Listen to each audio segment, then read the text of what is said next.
Good afternoon or good morning. So, depende po kung sa makakarating yung video. Una sa lahat, syempre, hingi din po ako ng apology dun sa mga taong syempre, maapektuhan din po ng video natin kasi nakita ko na rin po yung kabilaang palitan po ng salita po ng mga kababayan natin na pabor kay Duterte, yung mga ibang hindi rin naman po pabor. So, sabi ko nga, may kanya-kanya tayong opinion. So, nire-respeto ko po yung opinion ng iba. So, kaya, syempre, pinababayaan lang din naman natin sila kahit nakikita ko sila sa page natin kasi karapatan po nila yon.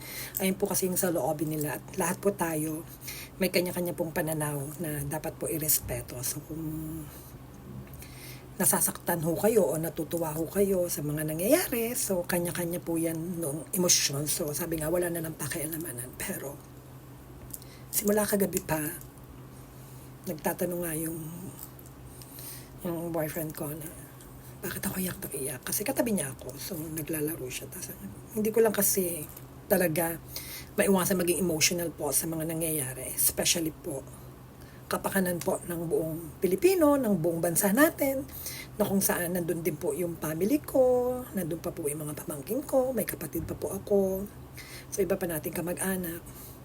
Kasi ako po talaga, kung ako yung tatanungin nyo, from the beginning po, nung bata pa lang po kasi ako talaga, nakita ko na po yung hirap po ng buhay sa Pilipinas. Kaya po, nung nakagraduate ako, hindi po ako nagtagal sa Pinas, immediately po, nag-apply po ako para magtrabaho po abroad. So more than half of my life po, talagang wala po ako sa Pilipinas kasi parang hindi ko po nakikita yung sarili ko talaga sa Pilipinas.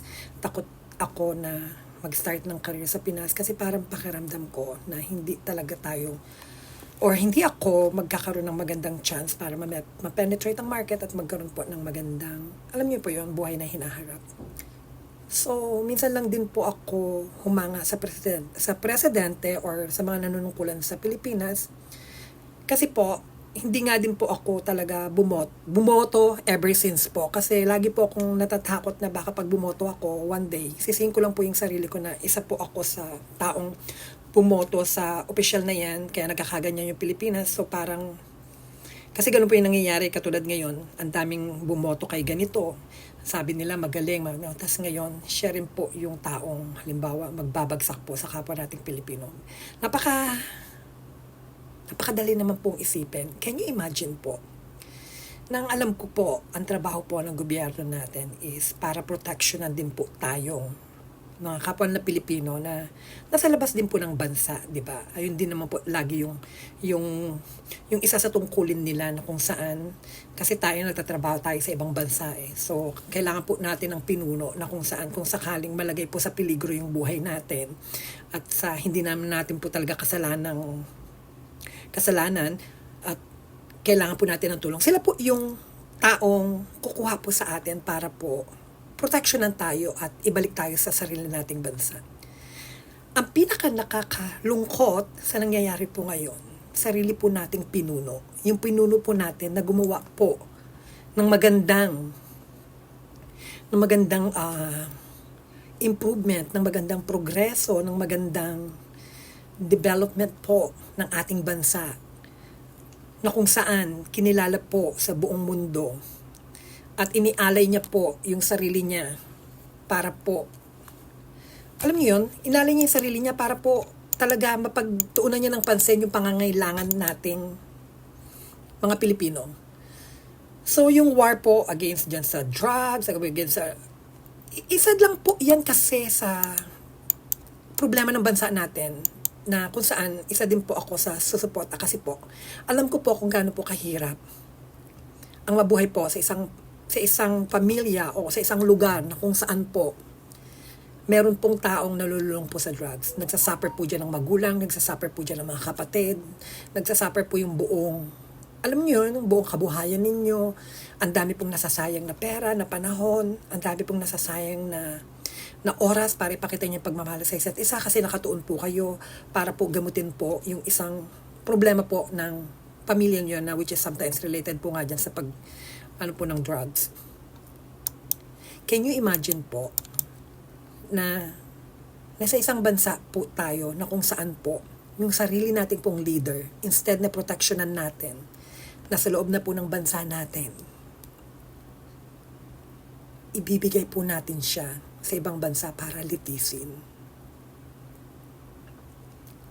Kung iisipin po ninyo, nasan po yung logic doon? Instead na protectionan po nasa bansa natin, ipamimigay po natin. At leader po natin yun. Leader natin. Leader ng bansa natin. Ipamimigay natin para litisin ng ibang bansa. Ano ho ba ang alam ng ibang bansa sa pinaglaban po ng pinuno natin noon na si President Duterte po? Wala ho silang idea. Sarili ho nating katahimikan, kapayapaan, at pag-unlad ang pinaglaban po ng presidenteng pinamigay po natin ngayon. Nakakasadlam. It sounds corny kasi nga, minsan ano din ako, bakit ako nag-emote ganito, pero sasaktan ako, may karamdaman yung tao. Nagkaroon din po siya ng ganyang karamdaman dahil din po sa laban niya po sa kanyang objective po. So sad lang din talagang, kanina pa akong umaga, since kagabi, iyak ako ng iyak, sabi ko, sana magising tayong lahat. Suportahan po natin yung taong, kung saan sinuportahan po tayo. Minigay niyo po yung buhay niya. Nakita niyo naman po siya ngayon, mahina na. Minsan nakakalimutan niya na nga po yung mga sinasabi niya. Napakasimple. Tayong mga Pilipino, poprotectionan natin yung mga kapwa nating Pilipino unless na nabuhay po talaga tayong selfish. Na kung saan, ang gusto lang talaga natin is proteksyonan yung sarili natin. Wala tayong pakialam kung may masaktan tayo, may matapakan tayong tao, basta masaya tayo, okay, basta nanunungkul lang tayo, nandun tayo sa taas. Sana maging makatao rin lang, no? Maging makatao lang. Nakakaawa po yung presidente natin noon.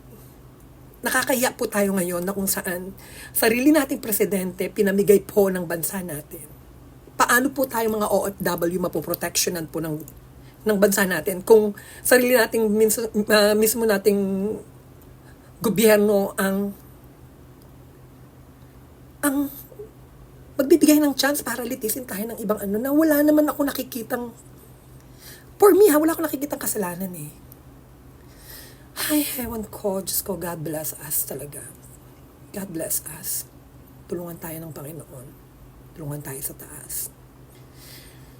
Ayun lang yung prayers ko. Promise.